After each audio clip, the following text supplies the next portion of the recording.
본 방송은 비저작권 음원을 초입 또는 중간에 삽입하여 제작하였으나 최근까지 허용된 비저작권 음원들 중에 일부가 저작권 음원으로 바뀌어 지적된 회차들의 수정지 업로드가 불가피한 지경에 이르렀습니다. 0373 회차에 삽입된 음원도 같은 지적이 제기되어 음원을 교체하는 과정에서 일부 설명 부분들이 묵음 처리되는 중대한 오류를 발견하여 수정본을 재업로드했습니다만 아마도 여러 회차에서 이러한 오류가 발생하였을 것으로 예상됩니다. 혹 시청 중에 설명 부분이 묵음 처리된 것 발견하시면 댓글로 어느 회차인지 지적해 주시면 고맙겠습니다. 시청에 불편을 드려 죄송합니다. 폐전격증 비염, 광의적으로 비염의 어떠한 종류가 있는지 살펴봅시다. 축농증으로 일컬어지는 만성 비염이 있고요. 그리고 급성 비염이 있습니다. 계절성 또는 여러 가지 알레르기성 물질에 의해서 발생하는 알레르기성 비염이 있고요. 체액성 면역 저하, 그럴 때 우리가 폐전격을 써요. 급성비염, 여러분들이 아주 쉽게 구분할 수 있도록 사다리 타기로 준비했습니다. 사다리 타기, 발열 감기, 밑에 다시 사다리 타기, 콧물이 목으로 흘러 들어간다, 누런 콧물이 특징이다, 다시 사다리 타기, 코막힘, 재채기가 더 두드러진다. 폐전격증은 건조한 환경에서 증상이 더 심하게 나타나고 습한 환경에서는 오히려 증상이 덜 발휘됩니다. 삼도인 침구교결에서 삼도인의 말씀을 인용해 봅니다.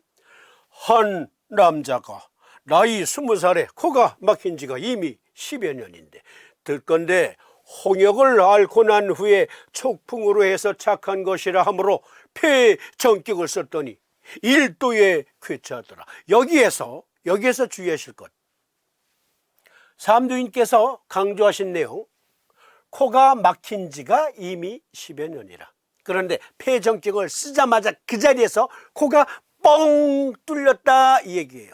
즉 기저질환으로 갖고 있는 만성 비염으로서의 축농증이 단 한 방에 더 이상 침을 놓지 않아도, 약을 쓰지 않아도, 더 이상 처치를 안 해도 될 정도로 완벽하게 나았다라는 뜻이 아니에요.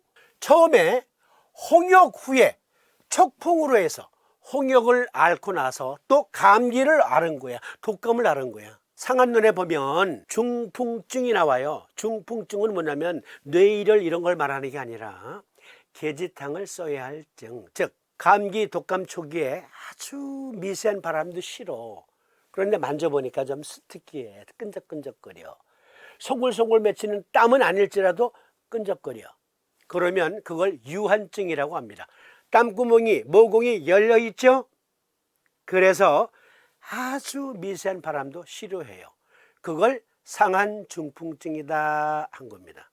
그러니까 상한눈에서 말하는 풍이란 바이러스 질환 자체를 말하는 거예요. 홍역도 바이러스 질환인데 홍역을 앓고 나서 감기 또는 독감에 걸렸던 거예요. 이 청년의 경우 처음 발병했을 땐 급성비염, 그런데 이것이 만성화된 거야. 급성비염이 처음 발병해서 3개월 이상 그 증세가 지속되면 그걸 만성비염이라 합니다. 의학적 정의가 그래요. 그러니까 삼도인이 정확하게 판단하신 거죠. 홍역을 앓고 나서 감기 걸렸어, 독감 걸렸어, 그리고 급성비염에 걸렸다. 그러다가 3개월 이상, 아니 10년 이상 지속되면서 만성비염이 된 거지. 이 경우에는 만성비염이에요. 비감염성 만성비염.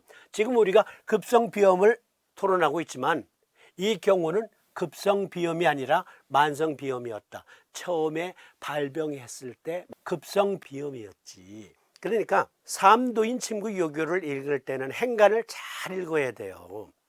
폐전격 1도의 10년 된 만성비염이 싹 없어진 게 아니라 일단 코가 뻥 뚫렸다. 이 청년이 호소하는 것은 코가 막힌 지 이미 10여 년이다. 행간을 잘 읽으셔야 돼요. 이 청년은 급성비염을 앓고 나서 축농증이 되었다. 사다리 타기로 오니까 폐전격을 확인했어요. 그런데 여기 맑은 콧물, 재채기, 콧속, 눈, 입천장, 그 속이 가렵고 따갑고 자결감, 습한 환경에서 증상이 더 심하다.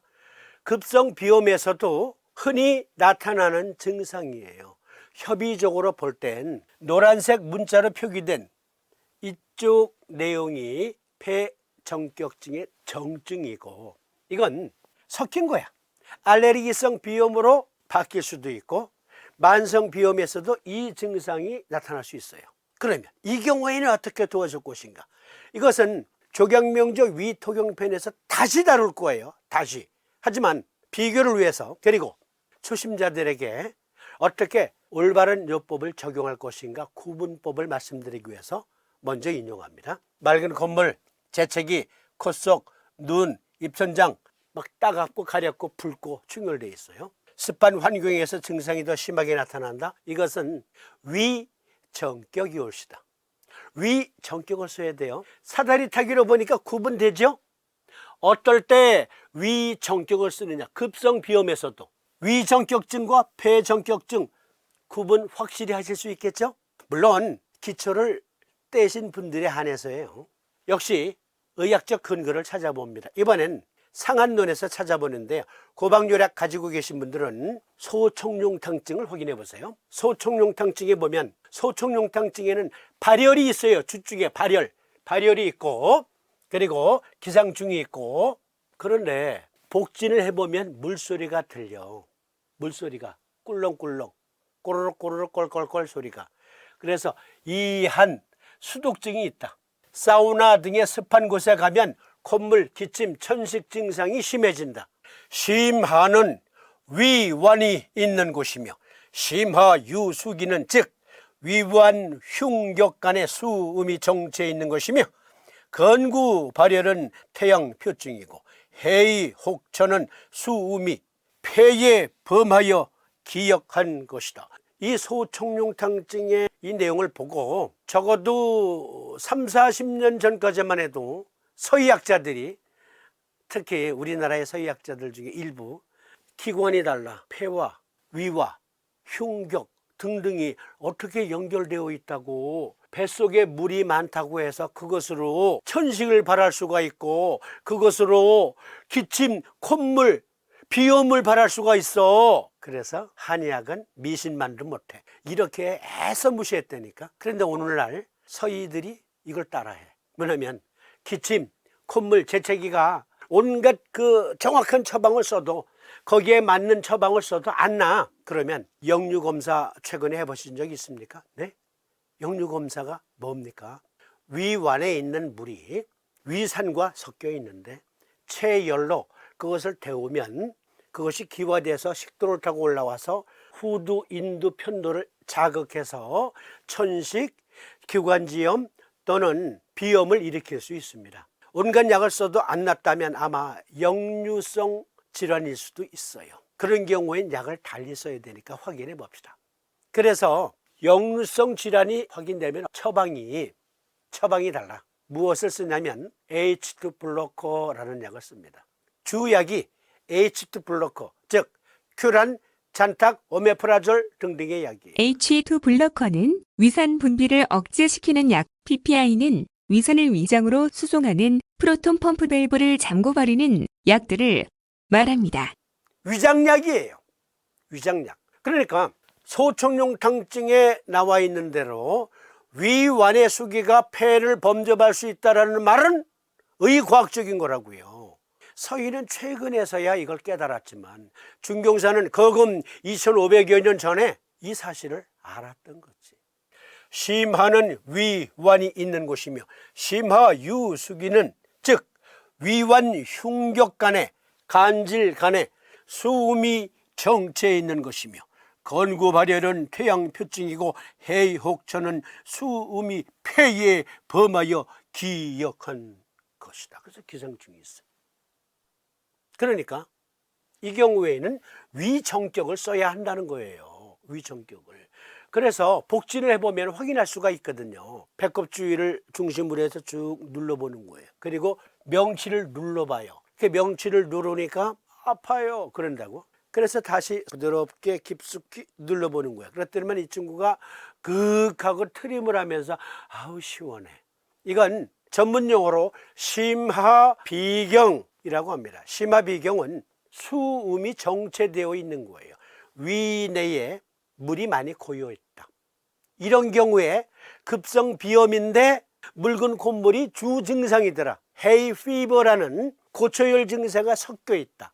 그런 경우엔 위정격을 쓴다. 최근 과잉이에요. 흉격, 그리고 간질, 간의 내부 장기 시스템에 엔테릭 너버 시스템, 셀리아 갱글리온이 관리하는 복강 전체에 수음이 정체되어 있어. 그러면 그것은 어떻게 돼요?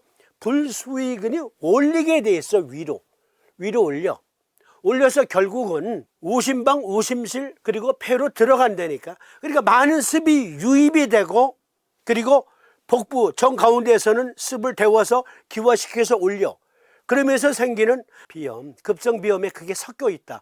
그러면 눈속 가렵고 입천장 가렵고 콧속이 가려운 거예요. 급성 비염이라도 그럴 땐 위정격을 쓴다. 위정격. 그런데 어떤 경우에는 두 증상이 다 섞여 있네. 폐정격을 써야 할 증상이 오늘은 두드러졌었고 어저께는 위정격을 써야 할 증상이 두드러졌었단 말이에요. 확인해 보니까 아이가 급성 비염에 걸렸는데 애가 자꾸 눈을 비벼. 묽은 콧물을 흘리다가 누런 콧물을 흘리다가 재채기를 하다가 그리고 아빠 혹은 엄마 콧속에 물이 흘러서 목으로 넘어 들어가요. 그래서 삼키지 말고 뱉어. 그래서 뱉었는데 비린내가 나. 생선 비린내, 즉 고름 냄새예요. 고름 섞여 있는 거잖아요. 폐 정격을 써야 할 증과 위 정격을 써야 할 증이 뒤섞여 있어. 이 경우에는 둘 다 놓는 거예요. 둘 다 놓는다. 이해하시겠죠? 급성 비염에서 폐정격증 그리고 위정격증 둘을 다 써야 될 증상은 두 증상이 섞여서 교대로 나타난다. 그러면 이번에는 폐정격증 비염 중에 만성 비염을 살펴봅니다.